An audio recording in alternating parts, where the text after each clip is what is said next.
final segment of the Common Sense Club and East County Show, chatting with our good friend Senator John Hoeven to try and unpack what exactly the president's been up to here in this tour regarding oil production in the United States being up and his taking credit for it. And then the really bizarre thing was his announcement that he was going to do everything in his power to get that southern leg of the Keystone Pipeline construction when he has actually no involvement in the decision whatsoever. Kind of bizarre.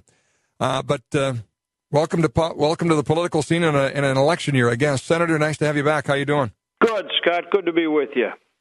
So you have you're scratching your head over this decision by the president as well, right?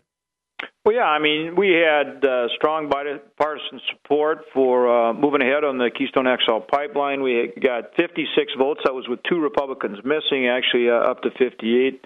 The morning of the vote, it looked like we probably had over 60. The president himself starts calling to get people to oppose, my bill, which would have authorized moving forward with Keystone. Then the very next week, he goes out and says, "Oh, look, isn't it great that Keystone's going forward?" And, of course, he's talking about the only part that he can't hold up. So, I mean, it just very strange and not credible. But more importantly, we have people that are paying. I think there's 8 states now where gas is more than $4 a gallon average in their state. In Chicago, Illinois, where the president's from, it's like $4.68 a gallon.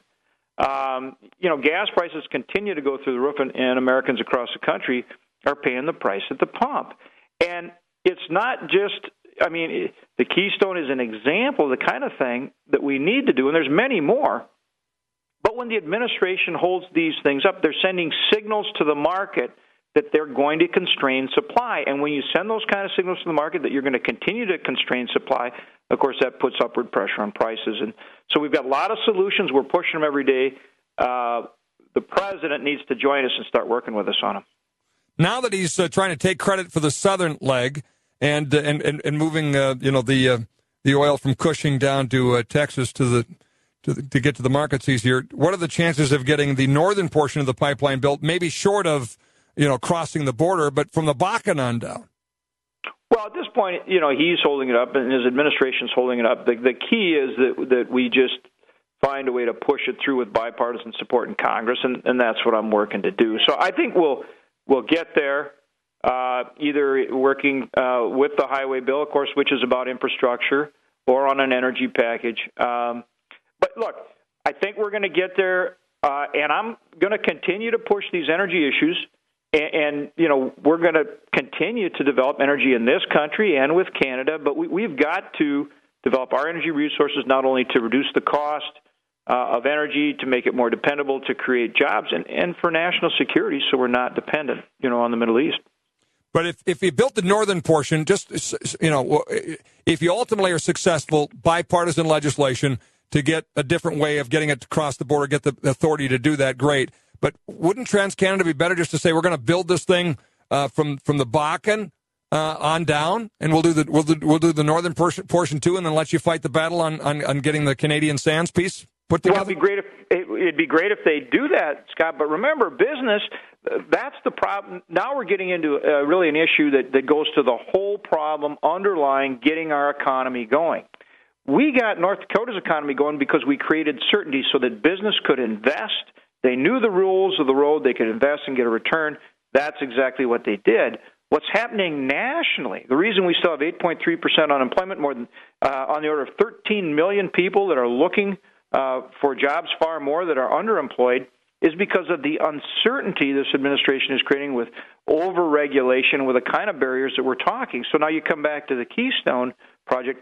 How do they go ahead when they don't know what the administration is ultimately going to do? Well, I'm saying they don't need the administration to build the northern leg starting in the Bakken, and they could take Bakken crude down, and if ultimately you're able to win that battle on crossing the international border, great. Then they could add Canadian sands to it, but why not? I've seen this path. I don't know how many times this has been discussed, and you have too. I was in Kevin Kramer's office last week. We had the fellow from National Review, Jay Nordlinger, in, and Kevin was showing him this map. It's on an already approved corridor, and they do not need the president's decision to build it. So if they built that, they could take Bakken crude to the market. He's already bought into the southern portion. This would be the northern portion, and then you continue to fight the battle on getting the Canadian sands piece. It seems like a win-win-win. Well, and, I don't know what the possibilities are for them doing that, Scott. Remember, it's an 830,000-barrel-a-day pipeline expandable to well above that. We're talking about putting 100,000 barrels in a day. So, I mean, you may have a sizing issue there in terms of, at some point they have to know whether they're going to be able to bring in oil sands crude. And this is a bigger issue than even just the Keystone. But back to just your question, it may be a sizing issue. I don't know the answer to that. And by the way, the president likes to take credit for oil production being up over when he became president, which, of course, he has nothing to do with as well. Sort of like saying, hey, I'm all for the southern leg of the Keystone Pipeline, which he has nothing to do with as well. Where he could have something to do with oil production going up is removing the shackles on federal lands. You were part of a decision that I think doesn't get enough attention. The relationship between Fort Berthold and the oil companies, that pact you formed there, they had a $200 million deficit prior to that. The debt, and people are coming back to the reservation. That's a microcosm, just like North Dakota is, of what could fix the rest of the country. How do you get the shackles off the 40% of public lands that are now off limits? Yeah. No, you're right on there, Scott. Both onshore and offshore, we not only have to have access, but we also have to have a reasonable regulatory regime and permitting. And you saw what happened in the Gulf. I was just down there offshore on a deep water rig checking out what they're doing. And, of course, now those rigs have moved to places like Brazil, and we got to get them back. So you're right. It's access, it's permitting. Again, getting back to creating that business climate, and that's what it's going to take in energy and manufacturing and all these things.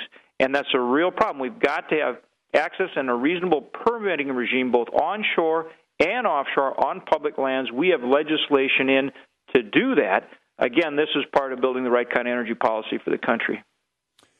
Well, anyway, I'm glad you're battling on these things because I think, thankfully, North Dakota's in a position to be able to show the rest of the country how you fix all this, and energy is a big part of that. It could fix a lot of what's wrong with the economy. So glad you do it.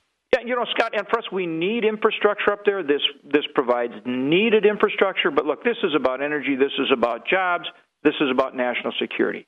So, this is an important battle, and we're going to just continue to work on behalf not just of our state, but really, this is something that's really important for the whole country. I'm going to ask you a last quick question. Dwayne Sand announced today he's bypassing the convention, going directly to the primary to face Rick Berg for the Senate nomination. We have Kevin Cramer doing the same on the House side. He's going to have a battle there. What do you make of how the political winds seem to be changing away from the convention process towards the primary process in North Dakota? Well, we're going to have our convention next weekend. It'll be a good convention, and look, we're going to have strong candidates that are going to help not only our state but the country. And we got to get back to doing business. We got to get on top of the debt and deficit, get people back to work, get back to the fundamentals. And the key is that we get people that want to get that done. And strong candidates put through their paces ultimately, get a Republican pickup for North Dakota come November. And retain that seat on the House side as well. I agree with the senator. I think it just makes stronger candidates. Steel on steel, kind of like what's happening in the presidential race right now. It's a good thing in the end. Thanks, Senator. Appreciate the time. Folks, see you tomorrow.